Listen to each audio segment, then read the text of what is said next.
Olá, meus queridos irmãos, sejam bem-vindos. Hoje é a lição de número 10, Vivendo acima da média, a primeira carta de Paulo a Timóteo. Este é o tema, é o assunto do estudo desta manhã. Você que por aqui está, seja muito bem-vindo. É muito bom ter a sua presença e a sua participação conosco aqui em nossa Escola Bíblica Online. Queridos, a base do nosso estudo de hoje é 1 Timóteo, capítulo 6, verso de número 11. E eu gostaria de convidá-lo neste momento a ter a sua atenção, a estudarmos um pouco a lição que é proposta para o dia de hoje.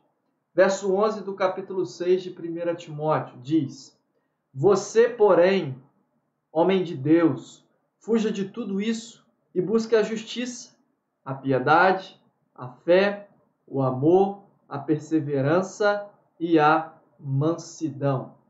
Vivendo acima da média. A primeira carta a Timóteo.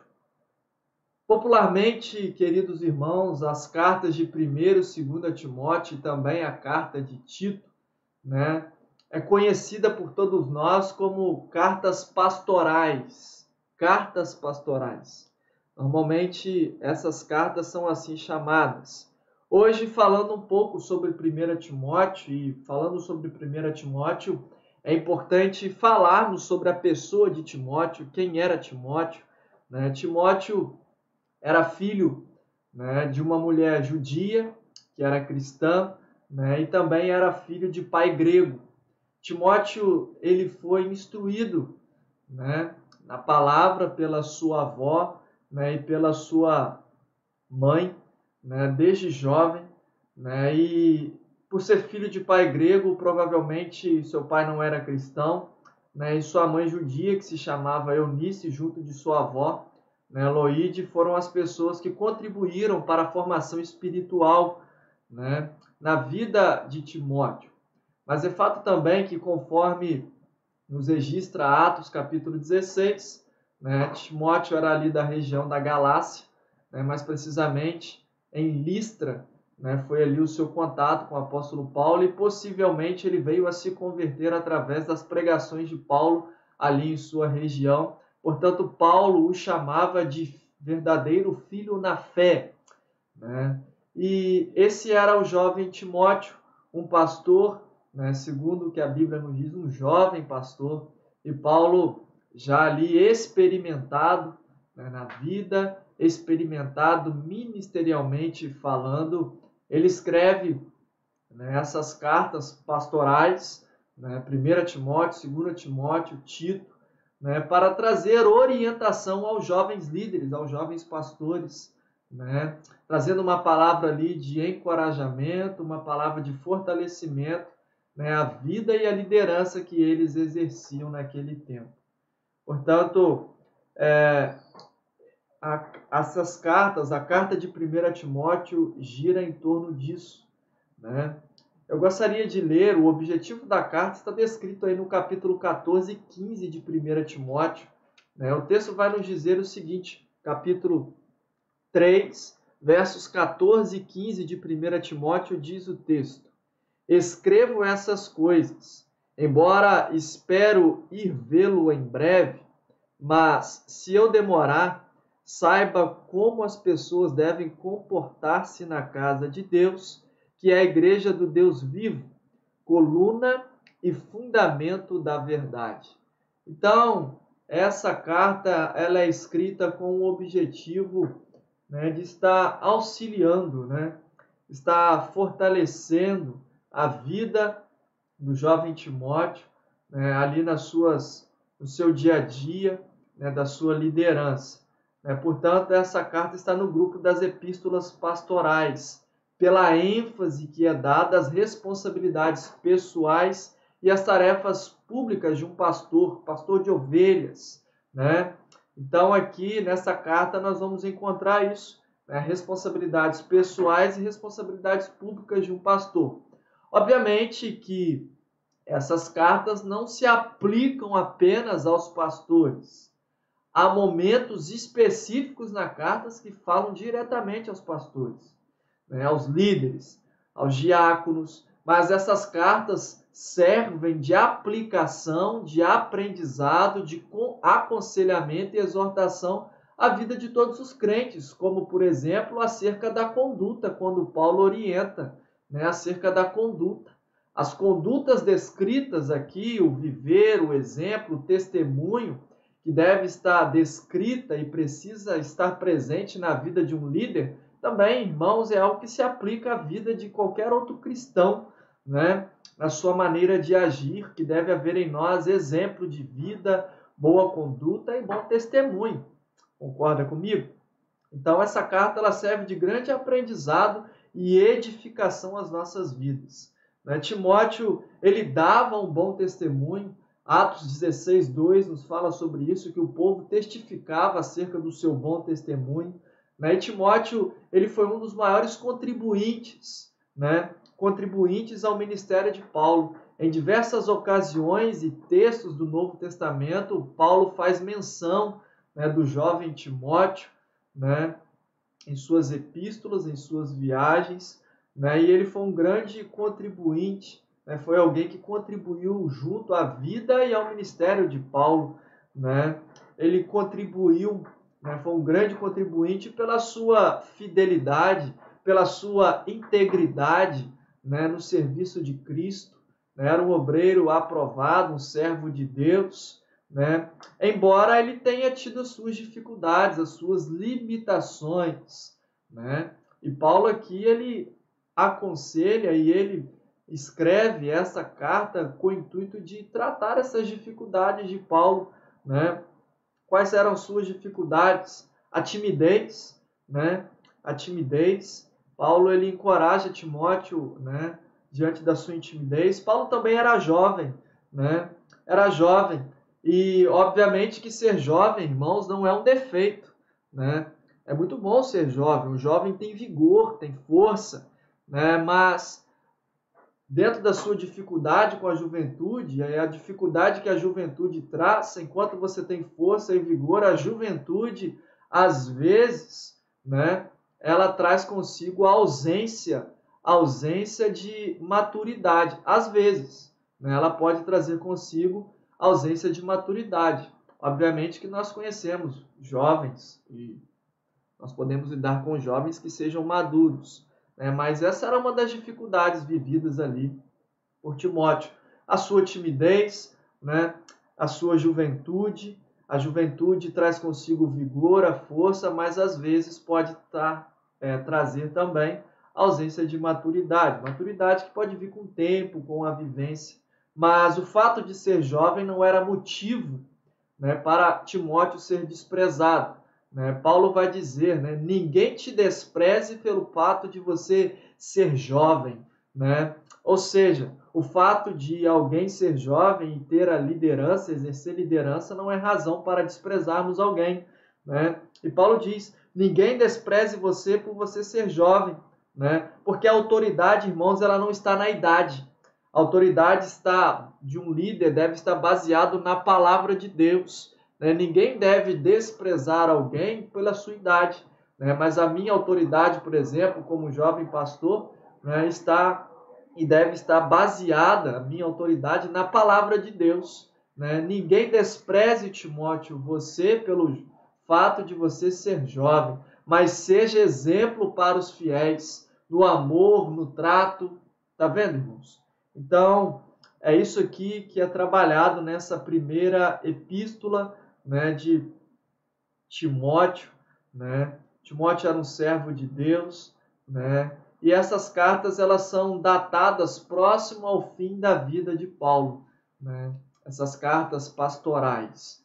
E Paulo escreve ao término, ao final da sua vida, principalmente 2 Timóteo, acredita-se que seja a última epístola escrita por ele, né? E cujo objetivo, 1 Timóteo, é tratar dos deveres do líder, bem como a missão da igreja e a sua integridade.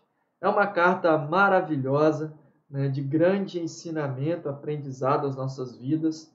Timóteo era alguém da confiança de Paulo, portanto, Paulo, né, o envia a cuidar da igreja de Éfeso, uma importante igreja naquele tempo, né? Ele atua ali na igreja de Éfeso, igreja a qual ele foi designado por Paulo, né?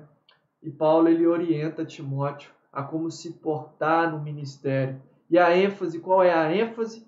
Né? Qual é a ênfase? No meio, no contexto envolvido por diversos ensinos contrários ao ensino, né, de Deus, da palavra de Deus, em meio aos falsos ensinos, às heresias, a orientação, né, de um pastor experiente para um jovem pastor ali é para que Timóteo pudesse preservar a palavra de Deus, né? Conserve a palavra de Deus, né? Conserve a boa doutrina. No capítulo 1, no verso 10, o texto vai dizer o seguinte, né? Para os que praticam...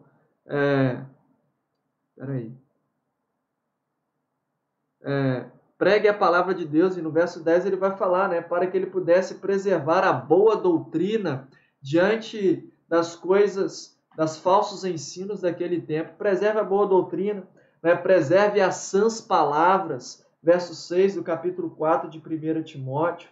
Né? Então o texto nos fala sobre isso. Né? Verso 8 do capítulo 1 diz: sabemos que a lei é boa se alguém a usa de maneira adequada. Também sabemos que ela não é feita para os justos, mas para os transgressores e insubordinados. Então, a lei, a palavra de Deus, aqui dizendo, quando ela é praticada, né, quando ela é utilizada, né, de forma adequada, ela é boa, ela abençoa.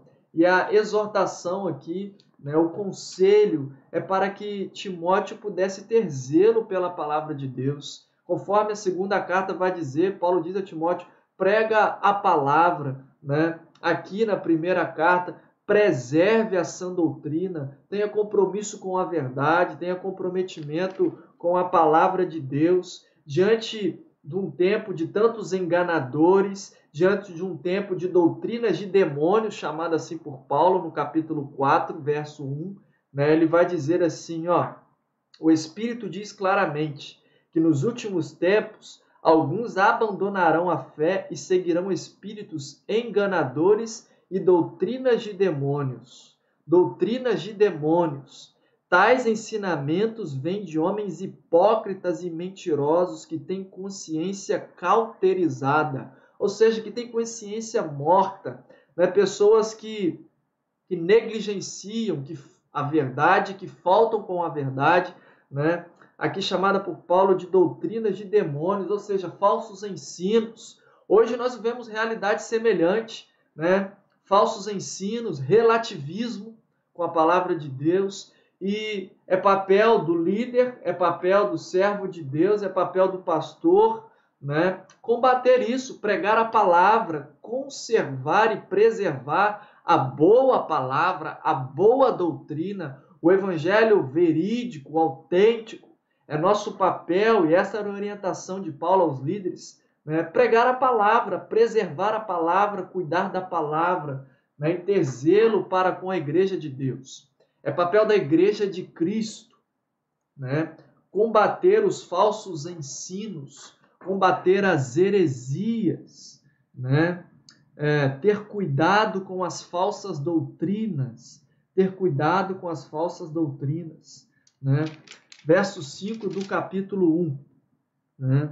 O objetivo desta instrução é o amor que procede de um coração puro, de uma boa consciência e de uma fé sincera. As heresias são sempre mentiras, e o cristão precisa agir de forma firme contra os ensinos errôneos. E Paulo aqui ele argumenta que a atitude de correção visa ao amor que procede de um coração puro. Ou seja, irmãos, amor, né, ou amar, né, quando nós amamos, nós não devemos, né, por amar, abrir mão da verdade. A verdade precisa ser dita com amor, né? E de forma pura, nós precisamos amar de forma pura, preservando a palavra de Deus, né? visa o amor que procede de um coração puro, de uma boa consciência e de uma fé sincera, ou seja, de uma fé verídica, né? O verso 5 fala sobre isso. Os que promovem falsas doutrinas, irmãos, pensam que são mestres da lei, né? Mas são de fato indoutos, são loucos, né? Verso 8 que lemos aqui, né? Sabemos que a lei é boa se ela é utilizada de maneira o quê? Adequada. Sabemos que uma lei é boa se ela for utilizada de maneira adequada. Então é papel da igreja, né? Cuidar do ensino, cuidar da palavra de Deus, preservar a sã doutrina, preservar a palavra e ter cuidado com os falsos ensinos, cuidado com as falsas doutrinas, né? Falsas doutrinas essas presentes, né, nos últimos tempos, que a gente leu aqui baseado no capítulo 4. Lembra que eu li aqui aquilo que Paulo chama de doutrinas de demônios, né? Nos últimos dias, né, será caracterizado por esses falsos ensinos, pelas doutrinas de demônios, né, pelo relativismo, né, por princípios contrários à palavra de Deus, né, aquilo que Paulo vai chamar lá em Gálatas de outro evangelho, o evangelho que não tem implicações éticas, morais, o evangelho que não implica em mudança de vida, algo presente ainda hoje, né? E estes últimos tempos aqui é caracterizado entre a primeira e a segunda vinda de Cristo, né? E nós vivemos esses dias. Os mestres do mal, eles são hipócritas e mentirosos, né? Verso 2 do capítulo 4, né? Ou seja, eles têm uma aparente devoção e um rigor ético, mas com máscara ilusória, são hipócritas, são mentirosos, são falsos, e nós precisamos ter o devido cuidado, né, com estes, né? Falsas doutrinas, né? Então, aqui, abordando o segundo ponto também, né, do nosso estudo, é que Paulo vai orientar a Timóteo a ter zelo, né? No verso 1 do capítulo 2, a ter zelo pelo ministério, né, e pela oração. Ele inicia aqui no capítulo 2 assim: antes de tudo, recomendo que se façam súplicas, orações, intercessões e ações de graça por todos os homens. Uma recomendação aqui, a orar pelos nossos líderes, a orar pelos nossos governantes, Aqui há uma grande exortação, né? Zelo pela oração, súplicas, intercessões, né? Orações, ações de graças, né? De fato, é uma forma especial, né, que devemos dar ao fato de orarmos pelos nossos líderes, né? Orarmos pelo nosso país. É papel da igreja também orar pelos líderes, pelos pastores, pelos missionários, né? A igreja precisa orar pela liderança também dela, pelos seus pastores. Você ora pelo seu pastor, pela família do seu pastor. Ore para que Deus o capacite, para que Deus o fortaleça, para que Deus o capacite a permanecer firme na palavra. É papel da igreja, é papel de todos nós orarmos pelos pastores, né? Aqueles que velam, que cuidam das ovelhas, né? Orar para que Deus possa livrá-los de todo mal, orar para que Deus possa livrá-lo das artimanhas do diabo. Devemos orar pelos pastores, né? Então, zelo pelo ministério e pela oração é enfatizado, né, também na primeira carta de Timóteo. No capítulo 3 de Timóteo ali, né, Paulo ele vai ali falar sobre as características que devem, né, estar presentes na vida de um líder, né? E o mais importante aqui mencionado por Paulo, o mais importante para o apóstolo Paulo, né, não eram as atribuições de um líder, mas as coisas mais importantes aqui mencionadas por ele é o caráter do líder. É o caráter do líder. Muito mais importante do que as atribuições, ou seja, as as facilidades, né, as multifunções que um líder faça, Deus está preocupado com o caráter do líder, né? E aí, mais importante que para o apóstolo era o caráter do líder do que as suas atribuições. Os deveres, eles podem ser aprendidos. É verdade, né? Um jovem, por exemplo, às vezes tem facilidade com algumas coisas, tem dificuldades com outras, mas o que Deus mais está preocupado é com o caráter, né? Os deveres podem ser aprendidos, mas o caráter só Deus pode transformar.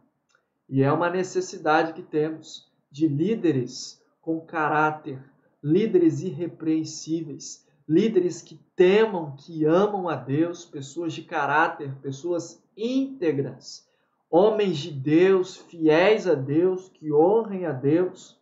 Os líderes, eles devem ter as características aqui mencionadas no capítulo 3. No capítulo 3. Não somente os líderes, mas compete à igreja, aos homens e mulheres, devem ser pessoas irrepreensíveis. Mas aqui agora principalmente uma palavra endereçada diretamente aos pastores, aos diáconos.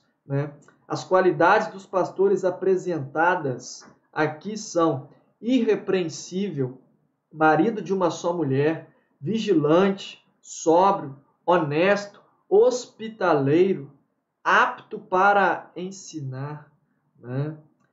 Por que isso? Porque os líderes estavam encarregados de representar a igreja externamente, bem como ser exemplo,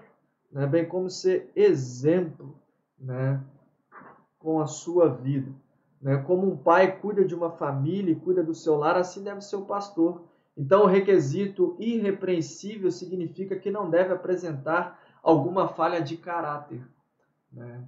Não deve apresentar alguma falha de caráter. E uma igreja, ao escolher um pastor ou ao lidar com o seu pastor, ela precisa ter esta visão muito clara do seu pastor. A nós, pastores, eu sei que é complexo para mim estar aqui falando isso, por ser um pastor, mas é uma responsabilidade que temos.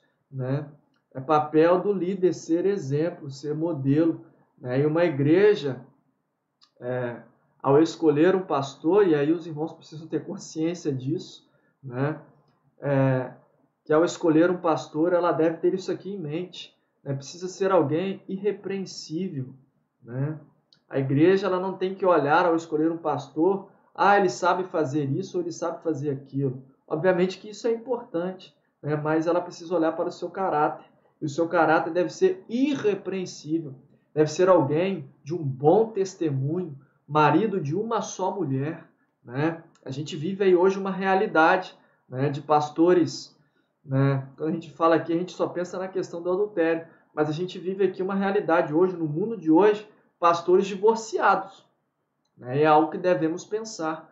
A realidade de pastores divorciados exercendo o ministério pastoral. A Bíblia está falando aqui, marido de uma só mulher, vigilante, sóbrio, honesto.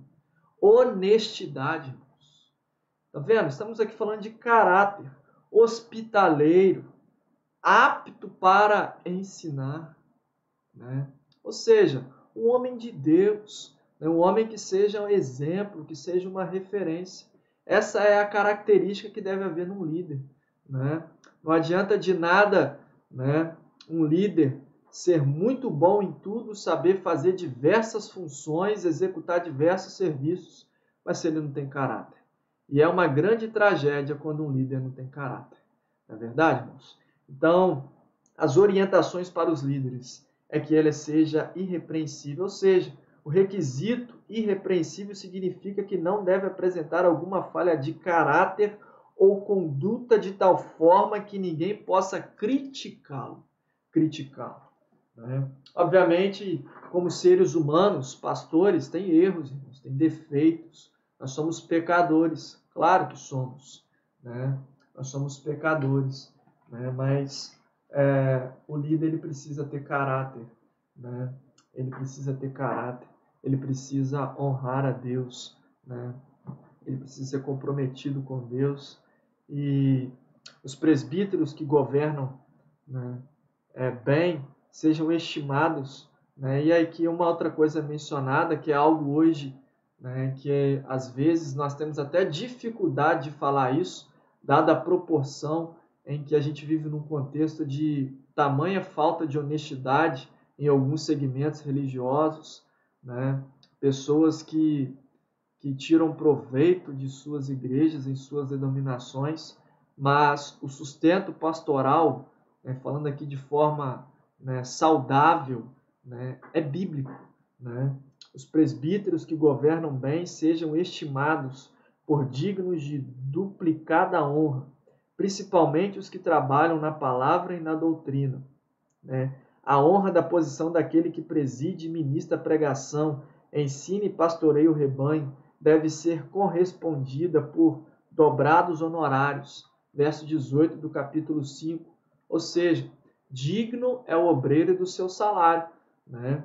A igreja ela precisa ter a preocupação, né, de nutrir, de abençoar bem o seu obreiro, né, para que ele possa viver por conta da pregação da palavra de forma tranquila, né, e equilibrada, irmãos. Então, falando aqui de forma saudável, num contexto onde este assunto às vezes é difícil de ser abordado, né, mas falando aqui de forma saudável e bíblica, né, o sustento pastoral ele tem embasamento bíblico, né, e a igreja ela deve honrar, né, os seus obreiros. Aqui falamos que o obreiro ele precisa ser irrepreensível, ou seja, ele precisa ter uma boa conduta, ele precisa ser um homem de Deus. E aqui agora uma outra coisa, uma outra orientação para a igreja de Cristo, né?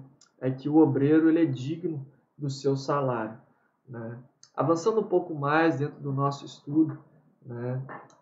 A pergunta que devemos nos fazer e que é feita aqui em nosso estudo, né? Você tem orado por seus líderes?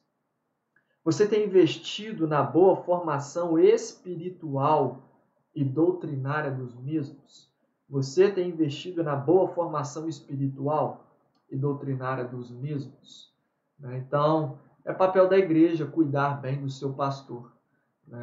Você que participa desse momento de estudo aqui na escola bíblica, a igreja ela precisa ter preocupação de cuidar do seu pastor.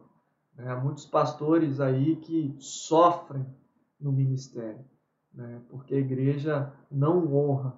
E aí eu não estou falando apenas no financeiro, estou falando de forma geral, em dar apoio, em investir na educação, na preparação do obreiro, em capacitá-lo, em ajudá-lo nas funções, nos cargos da igreja, para que o obreiro possa ter tempo hábil para se dedicar mesmo à prática da oração, do estudo da palavra. E aí entra também na questão do sustento financeiro. A igreja precisa zelar pelo seu pastor nesse sentido.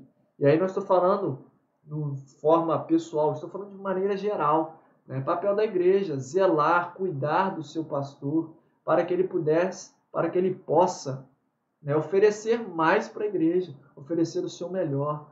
Amém, irmãos? Então, ore pelos líderes, ore pelos pastores, Ore pelos pastores, devemos ter essa visão, irmãos.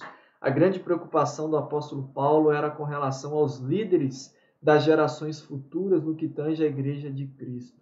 Portanto, ele orienta aí esse jovem pastor, a se manter firme na presença de Deus, a preservar a palavra, mas também há muitos princípios neste estudo que se aplicam às nossas vidas. No que diz respeito a caráter, nós, independente se você é um líder ou não, mas a partir do momento que você é um servo de Deus, que você é um cristão, que você, por exemplo, é um homem aí no contexto familiar, uma mulher no seu contexto familiar, a nossa responsabilidade, o nosso papel é ter caráter, sermos irrepreensíveis, honrarmos, trabalharmos para o benefício comum da nossa família, da Igreja de Cristo, com uma atitude, com uma conduta exemplar, sendo bons pais, sendo boas mães, orando uns pelos outros, orando pela nossa família, orando pela nossa igreja, vivendo de maneira digna de Deus, de maneira digna do Senhor, honrando nas nossas relações, em tudo aquilo que fizermos, vivendo de maneira fiel, vivendo de maneira íntegra, para que nós não venhamos a ser acusados de nada. E é nosso papel como Igreja de Cristo zelarmos pela palavra de Deus, combatermos os falsos ensinos. Então, este é o nosso estudo de hoje, né? Que Deus abençoe a sua vida, que Deus abençoe a nossa igreja, né? Cuide do seu pastor, ore pelo seu pastor, cuide da Igreja de Cristo, viva de maneira digna do Senhor. Amém? Vamos orar?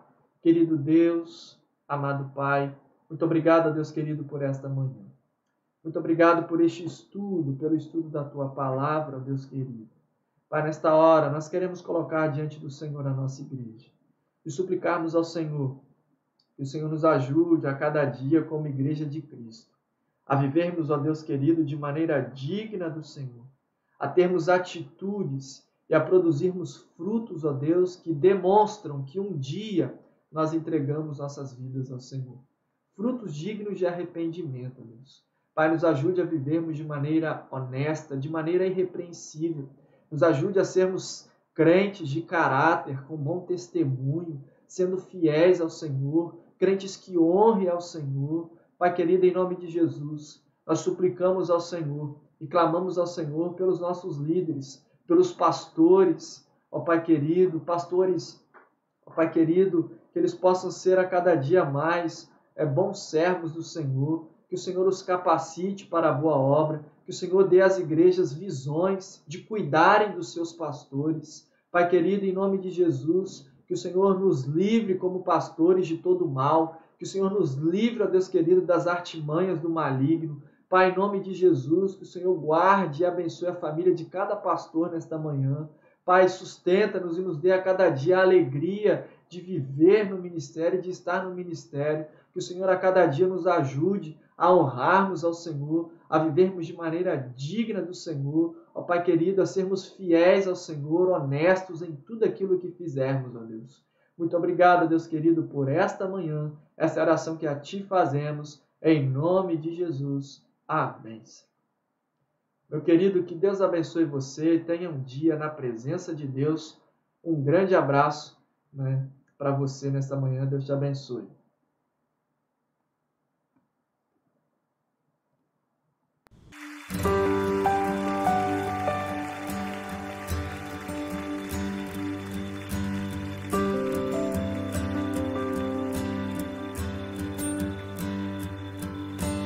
Tudo que importa é que Jesus me ama. Tudo que importa é que Ele se entregou por mim. Um sacrifício de amor que eu nunca poderei retribuir. É tão incomparável. O seu amor não tem limites. Me aceitou.